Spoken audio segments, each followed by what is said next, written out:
مصرع ثانی کی بات کریں تو اس میں تحقیر آزادی کے الفاظ یہ واضح کرتے ہیں کہ جہاں اپنی سوچ اور ضمیر کے مطابق بولنے اور تقریر کرنے پہ پابندی ہو تو وہاں کی آزادی در حقیقت آزادی کی توہین ہے، آزادی کی بے حرمتی ہے۔ حقیقی آزادی اسی کو ہی کہا جائے گا جہاں اظہار رائے کی مکمل آزادی ہے۔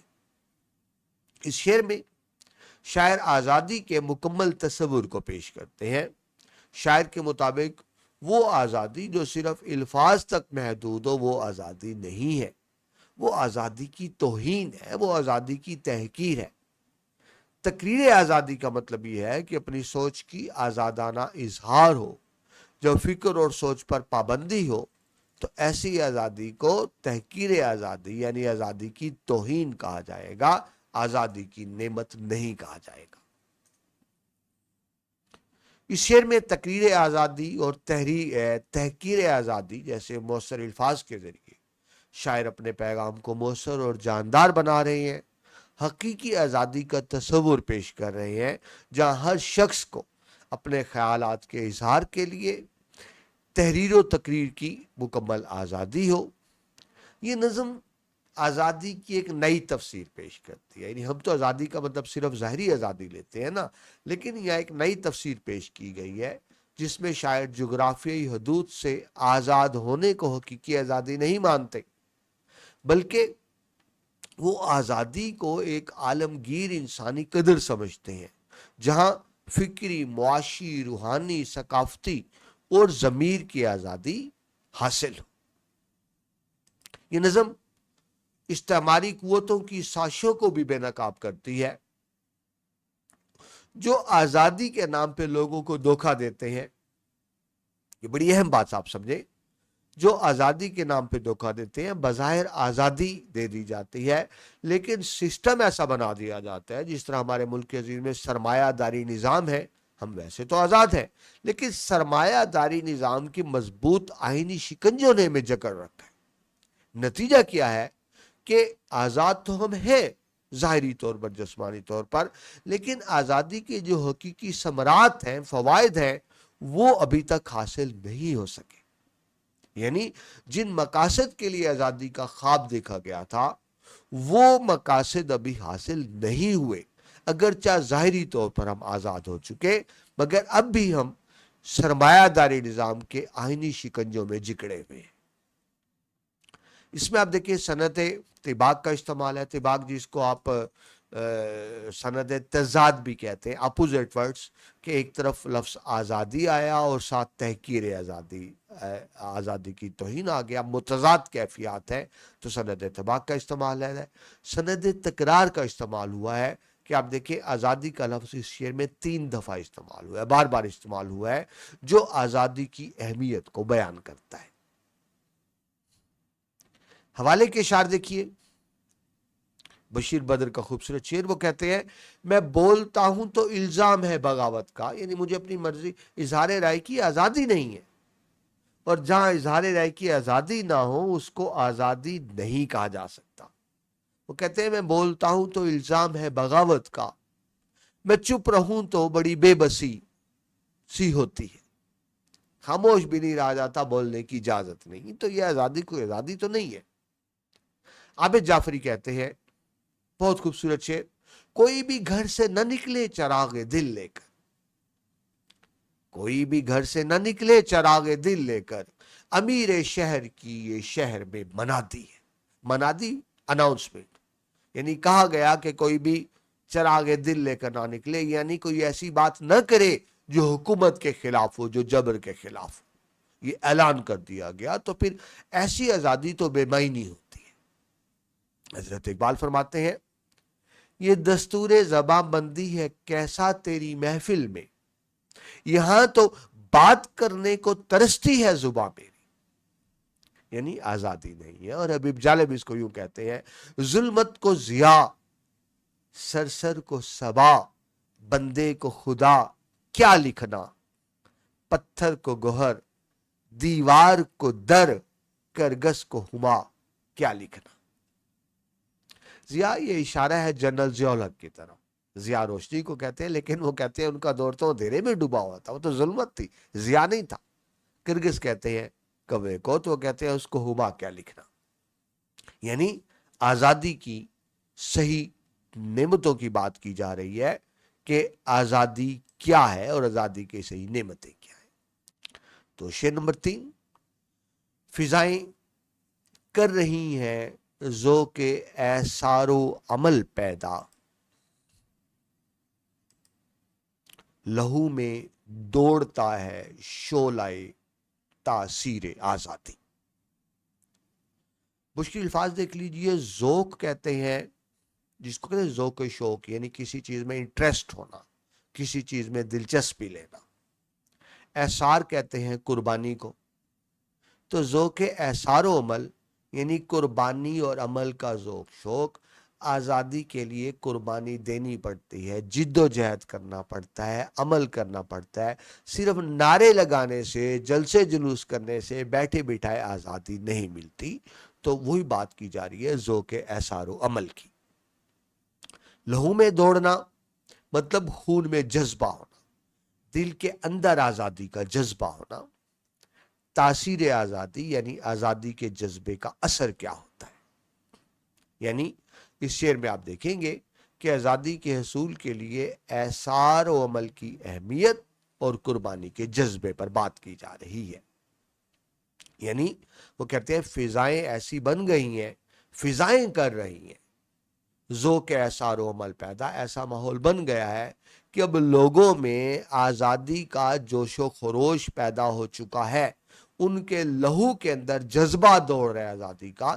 تو جب انسان کے اندر جذبہ بیدار ہو جائے، سویا ہوا انسان بیدار ہو جائے، اس میں قربانی عمل کا شوق ہو، تو پھر اس کو حصول آزادی سے کوئی نہیں روک سکتا۔ اس میں یہ بتایا جا رہا ہے۔ تو تشریح میں اگر آپ آئیں تو اب ذرا دیکھیے، زیر تشریح شعر کے مصرع اول میں شاعر بتا رہا ہے کہ وطن کی ہواؤں میں بھی قربانی اور عمل کا جذبہ پیدا ہو رہا ہے، یعنی لوگ جد و جہد آزادی کے لیے آمادہ اور تیار ہو رہے ہیں۔ مصرع ثانی میں آپ کو بتایا گیا ہے کہ اب عوام کے خون میں بھی آزادی کا جذبہ اور جوش سرایت کر چکا، یعنی آزادی کی خواہش ان کے خون میں شامل ہو گئی اور وہ حصول آزادی کے لیے جد و جہد کے لیے تیار ہے۔ شعلہ تاثیر سے مراد یعنی آزادی کے جذبے کی آگ پوری طرح متحرک ہے، اس جذبے کو اب دبایا نہیں جا سکتا، بلکہ اب حصول آزادی کے جذبات میں مسلسل اضافہ ہو رہا ہے۔ اس شعر میں اگر آپ دیکھیں تو شاعر نے آزادی کی جد و جہد میں احسار و عمل کی اہمیت کو اجاگر کیا ہے کہ جب تک احسار نہیں ہوگا، یعنی ہم قربانی نہیں دیں گے، جب تک عمل نہیں کریں گے، یعنی آپ سمپل کہہ لیں جب تک ہم پریکٹیکل ایفرٹس نہیں کریں گے، آزادی کی نعمت نہیں ملتی۔ میں بار بار ایک بات کروں، آزادی بھیک میں نہیں ملتی، آزادی کو ظالم سے چھیننا پڑتا ہے۔ یہاں بتایا گیا ہے کہ آزادی کی فضا میں احسار و عمل کے جذبے کی تخلیق ہو رہی ہے، یعنی اب لوگ اپنے ذاتی مفادات کو پس پشت ڈال کر حصول آزادی کے لیے اجتماعی جد و جہد کے لیے کمر بستہ ہے۔ جب تک خلوص نہ ہو، دیکھیں ایک ہوتا ہے اپنی ذات کے لیے کوشش کرنا، تو وہ تو کبھی آزادی حاصل نہیں ہوتی جب تک لوگ مل کے اپنے ذاتی مفاد کو قربان نہیں کرتے قومی مفاد پر۔ اب لوگوں کے خون میں حصول آزادی کا جذبہ سرایت کر چکا ہے، جس کے نتیجے میں آزادی کی تحریک تیزی سے پھیل رہی ہے۔ ادبی صنعتوں کی بات کریں تو سند تشبیہ ہے کہ آزادی کے جذبے کو آگ سے تشبیہ دی گئی۔ سند استارہ ہے لہو میں دوڑتا، یعنی لہو میں آزادی کا جذبہ موجود تو یہ ایک استارے کے طور پہ استعمال ہوا۔ حوالے کے اشعار دیکھیں، مولانا ظفر علی خان کا شعر، وہ کہتے ہیں کوئی دن جاتا ہے پیدا ہوگی ایک دنیا نئی۔ کوئی دن جاتا ہے مطلب یہ دن آنے والا ہے، اس کا مطلب یہ ہوگا کوئی دن جاتا ہے پیدا ہوگی ایک دنیا نئی، خون مسلم صرف تعمیر جہاں ہو جائے گا، یعنی یہ خون کی قربانی رنگ لائے گی، ہمیں آزادی مل جائے گی۔